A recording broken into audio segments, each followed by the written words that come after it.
Baiklah, Assalamualaikum warahmatullahi wabarakatuh. Izinkan kami dari kelompok D kelas 21C mempresentasikan mengenai tugas dari manajemen break yang pada kesempatan ini kami akan mempresentasikan secara peer teaching mengenai masalah regulasi dan kebijakan dalam manajemen break di Indonesia. Kelompok kami terdiri dari Agil Prasetyo, Pak Arif Ilman Yusra, Bu Fauziah Amnah Rahmat, dan saya sendiri nih Anggriani Pardede. Dalam pengelolaan sektor logistik di Indonesia, terdapat berbagai tantangan regulasi dan kebijakan yang berdampak langsung pada efisiensi dan daya saing penyedia jasa freight. Masalah regulasi dan kebijakan dalam manajemen freight ini terjadi karena kombinasi berbagai faktor struktural, birokratis, dan kebijakan yang tidak responsif terhadap kebutuhan industri logistik yang terus berkembang. Adapun beberapa masalah regulasi dan kebijakan yang sering dialami. Yang pertama, ketidaksesuaian regulasi antar daerah. Indonesia sebagai negara kepulauan memiliki kebijakan daerah yang berbeda-beda. Hal ini dapat menghambat kelancaran arus barang antar wilayah. Kemudian yang kedua, birokrasi perizinan yang panjang dan tidak terintegrasi. Banyak pelaku usaha menghadapi kesulitan dalam mengurus izin usaha angkutan barang baik darat, laut maupun udara. Kemudian yang ketiga, adanya ketidakpastian hukum dan perubahan kebijakan yang mendadak. Perubahan aturan terkait logistik seperti kebijakan tarif, regulasi, batas muatan, atau perbajakan kerap terjadi tanpa sosialisasi yang memadai. Hal ini menyulitkan pelaku usaha dalam merancang strategi operasional yang berkelanjutan. Yang keempat, kurangnya regulasi untuk teknologi digital dan inovasi. Kemunculan platform digital seperti agregator pengiriman, sistem pelacakan berbasis GPS, dan otomatisasi pergudangan belum sepenuhnya didukung regulasi yang jelas. Yang kelima, tarif resmi yang tidak transparan dan tidak kompetitif. Penetapan tarif oleh regulator yang tidak mencerminkan realita biaya operasional di lapangan dapat menimbulkan persaingan yang tidak sehat tentunya. Kemudian yang keenam, minimnya regulasi lingkungan untuk transportasi barang. Seiring meningkatnya kesadaran terhadap dampak emisi karbon, Indonesia masih tertinggal dalam hal regulasi yang mendorong penggunaan kendaraan logistik ramah lingkungan atau pengelolaan energi yang efisien dan dalam operasional freight. Yang ketujuh, koordinasi antar instansi yang lemah. Ketidaksinkronan antara Kementerian Perhubungan, Kementerian Perdagangan, Bea Cukai, dan pemerintah daerah menyebabkan overlapping kebijakan. Contohnya, kebijakan pengawasan barang impor sering tidak sejalan dengan kebutuhan distribusi domestik. Yang kedelapan, penegakan hukum yang tidak konsisten.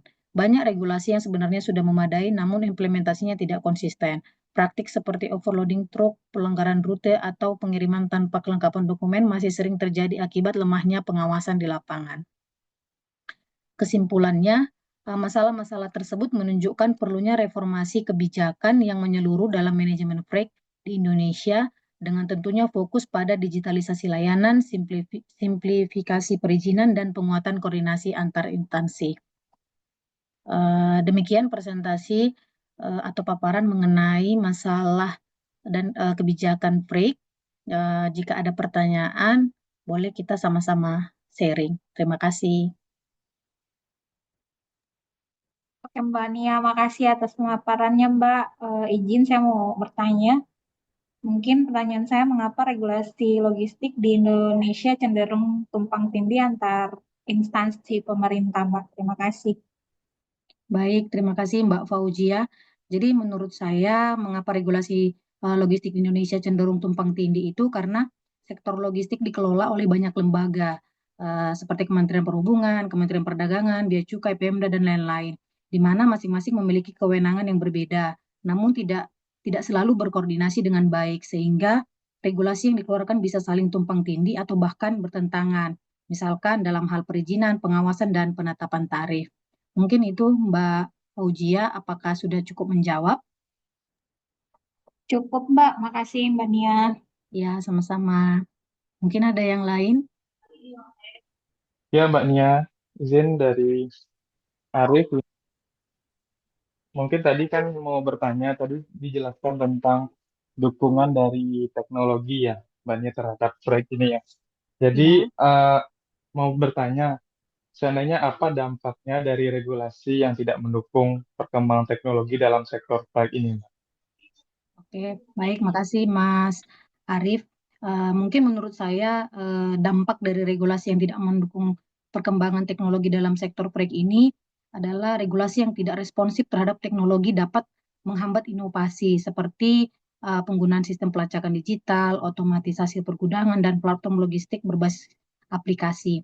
Mungkin ini bisa membuat sektor proyek di Indonesia kalah bersaing secara global sehingga memperlambat proses pengiriman dan dapat meningkatkan biaya operasional. Apakah sudah menjawab, Mas Arief?